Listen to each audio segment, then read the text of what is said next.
Welcome to this complete SAP IW29 tutorial for 2026. In this video, you will learn exactly how to extract notification long text data into Excel using transaction IW29 in SAP ECC. Many maintenance users struggle to pull the full long text from notifications into a spreadsheet. Today I will show you the cleanest and most reliable method step by step. We will start from the SAP Easy Access screen, enter the selection criteria, display the notification list, open the long text, and finally export everything into Excel in a usable format. Whether you are a plant maintenance consultant, end user, or support consultant, this process will save you a lot of time. Stay with me till the end, and make sure you practice along in your own system. Let's get started. First, log into your SAP ECC system using your usual credentials. Once you are on the SAP Easy Access screen, you will see the familiar command field at the top and the navigation tree on the left. Make sure you are in the correct client and that you have the necessary authorizations for plant maintenance notifications. The status bar at the bottom should show your user ID and client number. From this screen we can call any transaction directly. In the next step we will enter the transaction code for displaying notifications. If you prefer, you can also navigate through the menu path, Logistics Plant Maintenance Processing Notification Display List. But using the transaction code is much faster.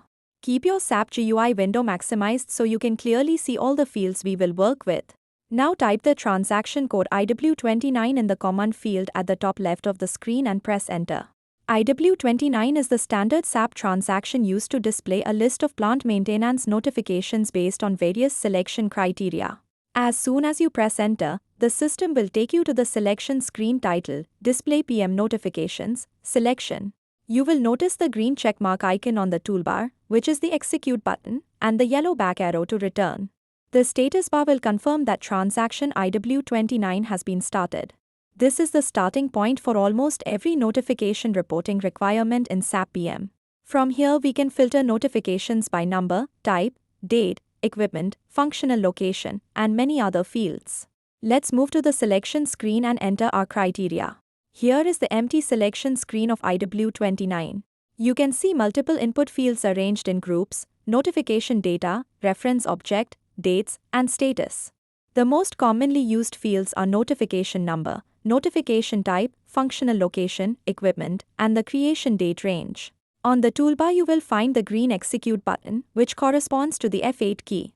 There is also a button for multiple selection if you want to enter ranges or multiple values. At this stage the screen is blank, so the system is waiting for us to provide selection criteria. If you execute without any input, the system may return too many records or give a warning. In the next step I will fill in realistic selection criteria so we get a manageable list of notifications that contain long text. Now let's enter practical selection criteria. I will set notification type to M1 for maintenance requests. In the date fields I will enter a range from the 1st of January 2025 to the 31st of December 2025. I will also enter plant 1000 so we only see notifications belonging to that plant. You can add functional location or equipment number if you want to narrow the list further. Once the required fields are filled, click the green execute button or simply press F8. The system will process the selection and take us to the list display. Make sure the date range is not too wide if you are working in a productive system with thousands of notifications. After execution we will see the ALV grid with all matching notifications. After execution, SAP displays the list of notifications in a classic ALV grid. You can see columns such as notification number, type, description, priority, system status, functional location, equipment, and creation date. The status bar at the bottom shows how many entries were found. In this example we have 15 notifications. This ALV list is very powerful. You can sort, filter, or change the layout using the standard toolbar icons. To extract the long text, we first need to select the notifications we are interested in. You can select one row or multiple rows by holding the Control key. Once the rows are selected, we will navigate to the long text of the notification. In the next step I will show you exactly how to open the long text from this list. Select the notification for which you want to extract the long text by clicking on the row. The selected row will be highlighted in blue. Now go to the menu path, go to long text, or use the corresponding icon if it is available on the toolbar. Alternatively, You can double-click the notification number and then navigate to the long text from the notification display screen. Both methods work, but using Go to Long Text from the list is faster when you need to check several notifications. After selecting the menu option, the system opens the long text editor for that specific notification. This is where the full detailed description, problem statement, and any additional notes are stored. Let's look at the long text screen itself. Here is the long text editor screen.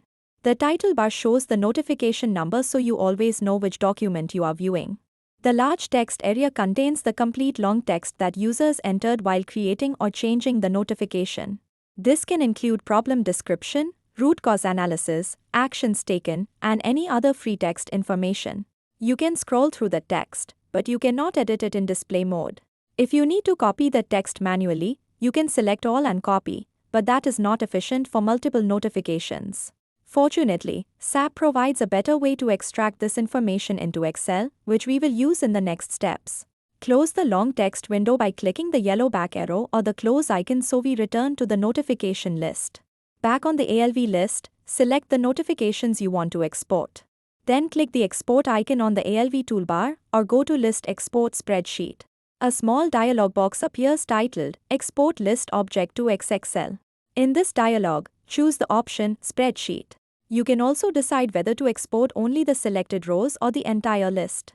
Once you confirm with the green checkmark, SAP will generate the file and open it in Microsoft Excel, provided Excel is installed on your computer. If a security pop-up appears, allow the system to open the spreadsheet. This method exports the standard columns you see on the ALV grid. In the next step, we will see how the long text appears after export and what extra steps may be needed. Excel opens automatically with the exported data. You will see columns for notification number, description, priority, status, functional location, and other fields that were visible in the ALV grid. In many systems, the long text is not exported as a separate column by default. If the long text is missing, there are two common solutions. First, you can use the Additional Fields or Change Layout option in IW29 before exporting and add the long text field if it is available. Second, you can use a small ABAP report or a standard function module to extract long text for multiple notifications and then join it with the Excel file. In this example, the long text has been successfully brought into a dedicated column so you can filter, search, and analyze it easily. Save the Excel file with a meaningful name for your records. Let's quickly recap what we learned today. We used Transaction IW29 to display a list of plant maintenance notifications. We entered selection criteria such as notification type and date range. After executing, we selected the required notifications and opened the long text using the Go To menu. Finally, we exported the list to a spreadsheet so the data, including long text where available, can be analyzed in Excel. This method is simple, does not require any custom development, and works in almost every SAP ECC system. If you found this tutorial helpful, please like the video and subscribe to the channel for more practical SAP PM and SAP ECC videos. Practice this process a few times in your sandbox system so it becomes second nature.